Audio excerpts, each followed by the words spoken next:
নমস্কার বন্ধুরা, কেমন আছো সবাই? নিশ্চয়ই ভালো আছো, আমিও ভালো আছি।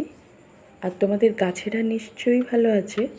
হ্যাঁ বন্ধুরা, এখন যেহেতু বর্ষাকাল, আমাদের বাগানের সমস্ত গাছই ভালো আছে। বিশেষ করে সবজি গাছ এই সময় কিন্তু অতিরিক্ত বৃদ্ধি পাচ্ছে। সবজি গাছ কেন বলবো, ফুল ফল সমস্ত গাছ এখন দেখার মতন হচ্ছে, কারণ বৃষ্টির জল পেয়ে। আর আমাদের অল্প বিস্তর খাবার দিতে হচ্ছে, সেটা খুবই কম। গাছের এই সময় খাবার লাগে নাই বলা যায়। তবু যখন 3-4 দিন অন্তর বৃষ্টি হচ্ছে না, তখন আমাদের গাছের গোড়ায় আমরা সবজি পচা জল তখন দিতে পারি অল্প, বা কোনো জৈব খাবার, যেটা জৈব খাবার হাড় গুঁড়ো শিংকুচি এগুলো বলবো না, ধরো তোমাদের ভার্মি কম্পোস্ট কিংবা কাউডাং কম্পোস্ট, এইগুলো আমরা অল্প দিতে পারি।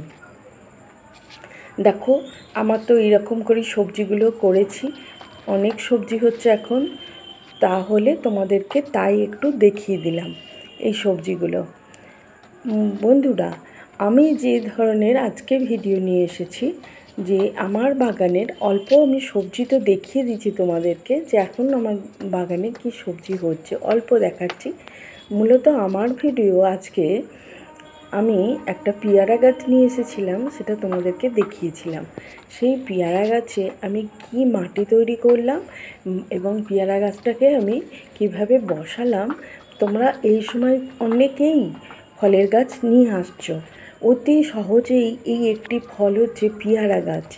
দেখো, আমি বেগুন গাছে অল্প বেগুন এসেছে আমার, অজস্র ছোট ছোট বেগুন হয়েছে, ওইগুলো একটু দেখিয়ে দিলাম শুধু তোমাদেরকে।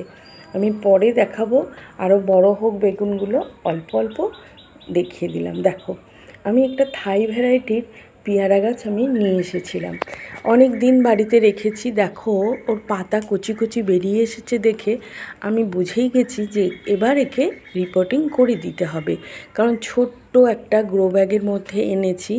আর দেখো, ওই যে পাতাগুলো ফুটো করে দিয়েছে, আমি বাড়ি এনেই দেখেছি ওটা, ওর মধ্যে একটা ল্যাদা পোকা ছিল, তো আমি তাকে নষ্ট করে দিয়েছি, কারণ আমার গাছ নষ্ট করে দেবে, এটা আমার সহ্য হবে না। এবার দেখো, এই থাই ভ্যারাইটির পেয়ারা গাছটা কিন্তু নিয়ে এসেছি। আমাকে বলেছে যে এই পেয়ারা গাছটা বেশি পরিমাণে ফলে এবং পরিচর্যাও কম লাগে, সেই জন্যই আমি এই গাছটা নিয়ে এসেছি। তোমরা নিয়ে আসতে পারো থাই ভ্যারাইটির এই পেয়ারা গাছটা। এই সময় বন্ধুরা, বর্ষার সময় আমরা যে ধরনের ফলের গাছ বসাচ্ছি, তার মধ্যে সহজ হলো সবথেকে বেশি পেয়ারা গাছ। পেয়ারা গাছে আমি কিভাবে মাটি তৈরি করলাম সেটা তোমাদেরকে আগে দেখিয়ে দিই। আমি মূলত আমি মাটি নিয়েছি, 100 ভাগ মাটির মধ্যে আমার 30 ভাগ, আমি 100 ভাগ যে মাটিটা আমি তৈরি করছি, আমি যে দেব গাছের, তার মধ্যে আমি 30 ভাগ নিয়েছি শুধু মাটি। আর বাকিটা আমি কী দিলাম দেখো, super phosphate, single super phosphate এই জন্যই দিয়েছি যে মাটিটাকে ভালো রাখে। আমি অল্প নিয়েছি, ওটা 4 চামচের 1 চামচ, কিন্তু এটা আমার আইসক্রিমের চামচ, আমি সেটা করে তোমাদের দেখাচ্ছি। তারপর দেখালাম নিমখোল, আর এটা নিয়েছি একটা অনুখাদ্য ফাইটোজাইম, এটা জৈব অনুখাদ্য। আর এটা নিয়েছি এক্সম সল্ট, যেটা দেখো MgSO4, আর এটা একটা ফাঙ্গিসাইড। আমার কাছে ট্রাইকোডার্মা ভিরিডি নেই, ওটা থাকলে খুবই ভালো হতো, জৈব, ওটা মাটির সাথে মেশাতে হতো, কিন্তু ওটা যেহেতু নেই, যে কোনো এখন একটা ফাঙ্গিসাইড তোমাদের কিন্তু এখন মাটিতে মেশাতে হবে, কারণ এখন বর্ষাকাল, শিকড়ে যাতে না পচন ধরে, সেই জন্য আমাদের ফাঙ্গিসাইড কিন্তু এই সময় আমরা গাছ বসালে আমাদের মাটিতে অবশ্যই মেশাতে হবে। আমি দেখো প্রতিটা জিনিস ভালোভাবে মিশিয়ে দিলাম। নিমখোল দিয়েছি, কারণ এই সময় মাটি, তোমরা দেখবে যে মাটি একটুখানি খোসখালি দেখছি, মাটির নিচে পিঁপড়ে বাসা বেঁধেছে, কারণ এই সময় পিঁপড়ে ওর নিচে গিয়ে বাসা তৈরি করে। প্রচণ্ড বৃষ্টি হচ্ছে তো, ওই একস্তর মাটির নিচে টবের দেখবে পিঁপড়ে ভর্তি, ওই জন্য অবশ্যই 1 মুঠো নিমখোল কিন্তু তোমরা এর মধ্যে মেশাবে। আমি তাই মেশালাম, তোমাদেরকে ভাগটা দেখিয়ে দিলাম। আর এই চা পাতা সার আমার তৈরি করা ছিল, সেই 10% চা পাতার সার আমি এর মধ্যে মিশিয়ে দিচ্ছি। বেশি না, 10%। আমি 30 ভাগ নিয়েছি মাটি, গার্ডেন সয়েল। আর দেখো যে পরিমাণগুলো আমি বললাম যে নিম খোল 1 মুঠো নেবে, হ্যাঁ, সিঙ্গেল সুপার ফসফেট 4 চামচের 1 চামচ নেবে। আর এই 10% আমি চা পাতা আমার ঘরে তৈরি করা ছিল দিলাম সার। এটা দেখছি তোমার 60% পুরো গোবর সার। এই গোবর সারই আমার গাছটাকে তৈরি করবে, কারণ আমরা জানি যে থাই ভ্যারাইটির এই পেয়ারা গাছ কিন্তু জৈব সারই পছন্দ করে। হ্যাঁ, আমি শুধুমাত্র দেখলে আমি কোনো রাসায়নিক দিইনি, শুধুমাত্র সিঙ্গেল সুপার ফসফেটটা মাটিটা ভালো রাখে তাই আমি দিয়েছি। এপসম সল্টে তো গাছের সবুজ ঘন পাতা হবে ওই জন্য দিয়েছি। ফাঙ্গিসাইড তোমার শিকড় পচবে না, নিমখোল তোমার পোকামাকড় বা পিঁপড়ে বাসা বাঁধবে না এই জন্য দিয়েছি।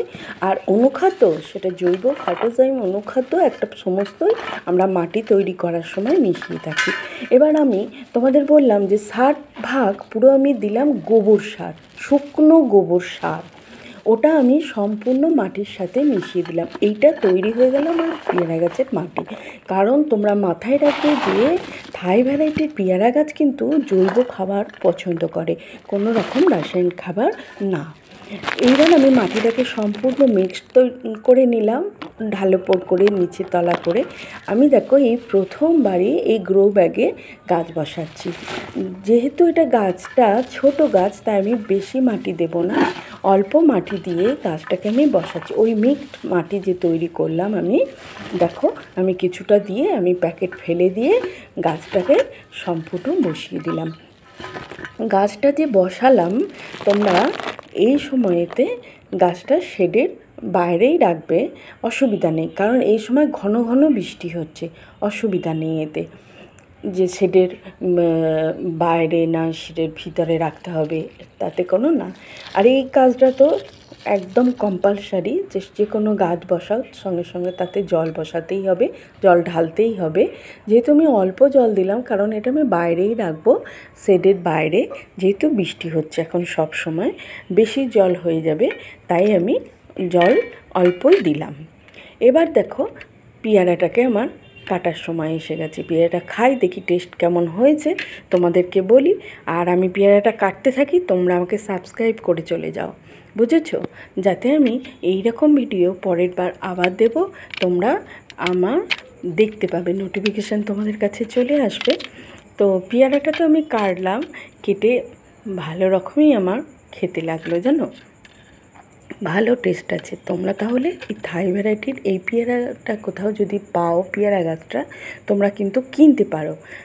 দেখেই তোমরা বুঝতে পারছো যে পেয়ারাটা কিন্তু ভালো জাতের, মিষ্টি পেয়ারা, জানো। তোমরা এইভাবে গাছের মাটি তৈরি করবে, এইভাবে পরিচর্যা করবে। আর এখন 1 মাস কোনো খাবার দেবে না, 1 মাসের ওপর আমি বলছি, কারণ আমরা সমস্ত রকম খাবার দিয়ে দিয়েছি। আর বৃষ্টির জল পাবে, এতে গাছ তোমার আরও হেলদি, আরও সুন্দর তৈরি হয়ে যাবে। বন্ধুরা তোমরা তাহলে এইভাবেই গাছটা তোমরা পরিচর্যা করবে সম্পূর্ণ জৈবভাবে, কারণ থাই ভ্যারাইটির পেয়ারা গাছটি জৈব খাবার পছন্দ করে। আর আমার গাছে অনেক বরবটি হয়েছে, সেটা তোমাদেরকে দেখিয়ে দিই। অনেক বরবটি আমি একদিন ছাড়াই বরবটিও তুলছি আর ঢ্যাঁড়সও তুলছি, সেটা তোমাদেরকে দেখিয়ে দিচ্ছি। তাহলে বন্ধুরা অনেক অনেক ধন্যবাদ যারা আমার সাথে এতক্ষণ ধৈর্য ধরে এই ভিডিওটা দেখলে। তাহলে আর একটা কথা, তোমরা অনেক অনেক গাছ নিয়ে আসো এই বর্ষাকালে, ফলের গাছ, ফুলের গাছ, অনেক সবজি করো ছাদের মধ্যে। তোমরা সবুজে সবুজ করো তোমাদের প্রতিটা ছাদ, প্রতিজনের ছাদ। তাহলে যাই, দেখা হচ্ছে তোমাদের অন্য কোনো ভিডিওয়ে তোমাদের সাথে। আর একটা কথা, দেখো আমি তো ভিডিও করি, তা তোমরা আমাকে কেমন লাগছে আমার ভিডিওগুলো প্লিজ আমাকে একটু কমেন্ট করে তোমরা জানিও আজকে, হ্যাঁ।